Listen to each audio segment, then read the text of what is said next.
Welcome to the sixth and final video in our series of short BiteWISe guides looking at how to turn your PhD thesis into a monograph. The previous guide on copy editing and review concluded with the publication of your monograph, but the story doesn't end there. In this guide, we'll consider what happens after your book has been published and the steps that you and your publisher will need to take to ensure that your research finds the widest possible audience. Your publisher's approach to marketing your book may vary depending on the kind of audience they envisage for it.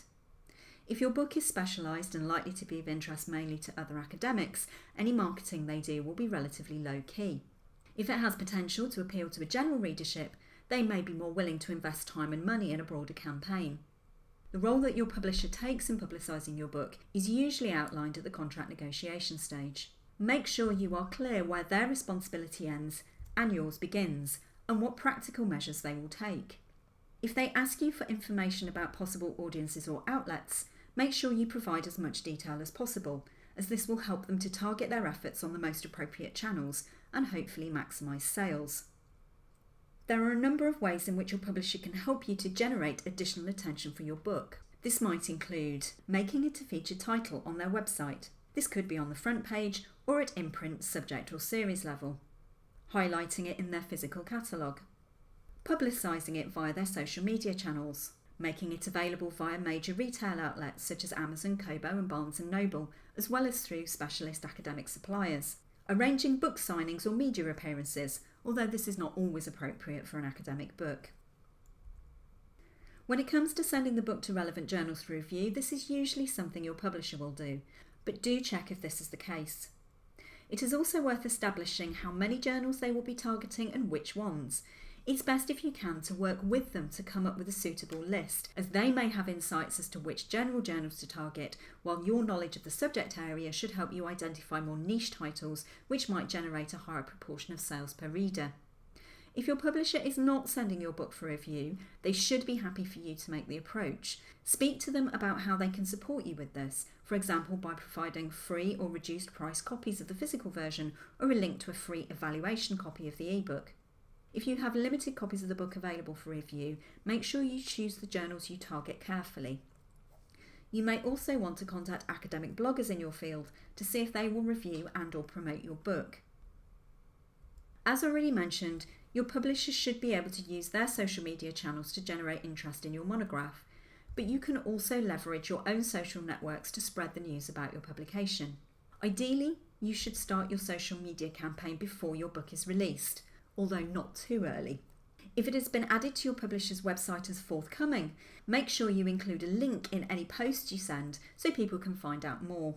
If you have your own website or blog, make sure that the link to your book is prominently displayed, and include a picture if you can, although you should check with your publisher that they are happy for you to do this, and also make sure any third-party image rights allow this as well. Make sure you publicise any promotional activities you are involved in across as many platforms as you can. As well as publicising your book generally through social media, you can also make direct contact with people who might be interested in purchasing your book.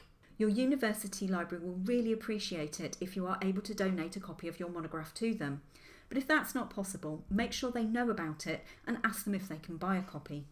If you will be teaching a module that is related to your research, you could also add it to the reading list. It's also worth checking whether there are any other institutions that are teaching modules in the same area and making their libraries aware of your book as well. Make sure you are very clear about what the book is about and which courses it might be relevant to. You could also approach the tutor directly.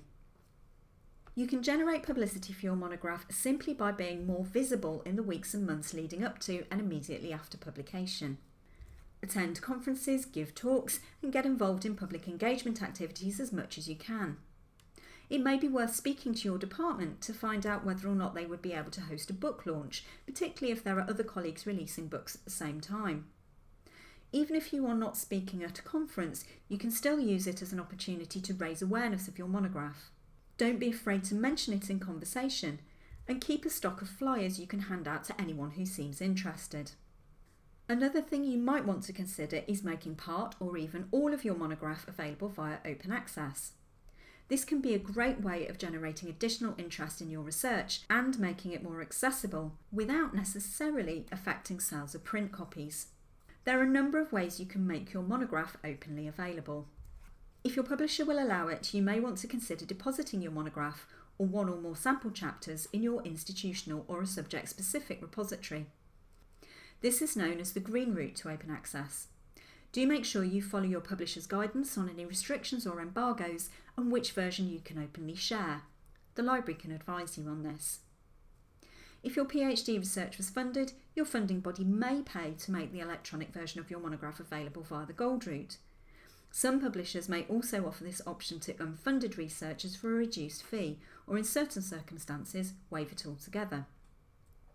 Some university presses have adopted a free-to-publish, free-to-read model, where neither the author nor the reader pay a fee, although this is still relatively rare.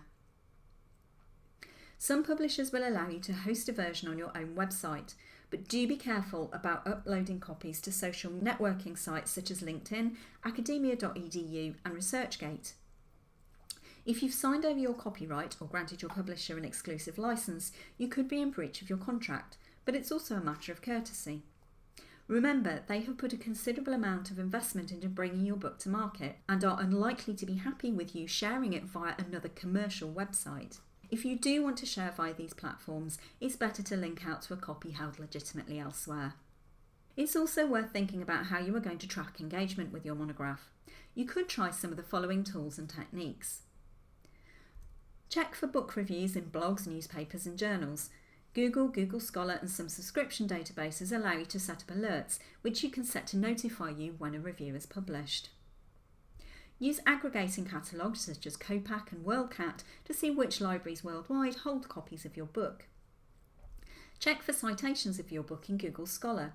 Some subscription databases such as Web of Science and Scopus also show where books have been cited, although they may not index the books themselves. Download the Altmetric bookmarklet to check for mentions on social media. Monitor social media analytics to track views, engagement and link clicks. And if you are driving social media traffic to your own blog or website, use trackable links so you know where visitors have been redirected from. You can use this information to refine your marketing and publicity efforts and target the most effective channels. Thank you for listening to this short BiteWISe guide on disseminating your monograph. This is the final video on turning your PhD thesis into a monograph, but look out for other videos in our BiteWISe series.